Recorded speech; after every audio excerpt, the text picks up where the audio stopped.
What is up mga karwa? So ayan nga at ito na ang pangatlong araw natin with our sa ating diet. No rice diet. Kunwari. So ayan, di ko muna ipapakita yung mukha ko para para makita nyo kung gaano ako pumayat.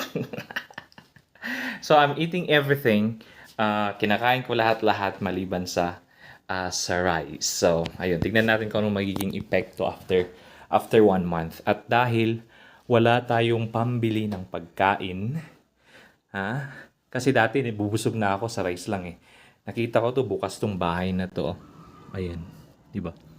Inakyat ko na to papunta dito. Ayun meron pang pang pamasel. Oh, 'di ba? Meron silang mga ganyan, 'di ba? Ang dami kong pwedeng iuwi. Oh, punong-puno, 'di ba? Dito na ako magma-market. Ayan. Tapos, meron pa akong pwedeng iuwi.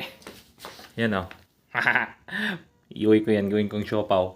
Ayan isa. Yan si 1, 2, 3, 4. Nasa ilalim. 4. Yan dito yung isa. Ay, umakyat doon yung black. Umakyat sa taas. Yan sa 5. Tapos, merong baby. Hindi nyo makita kasi madilim sa ilalim. Merong maliit dyan. Tapos, itong si... anong pangalan nito kanina? 1. Buntis. Ewan ko kung ilan ang magiging anak niyan. Alright, so... Yun mga kadwa. Ayan. So, dyan din ako dadaan mamaya. Ang ganda ng building na yun, no? Meron silang frame na nilagyan nila yung bawat kanto ng Christmas lights. Di ba? Lilipad ako dyan mamaya. Peace out!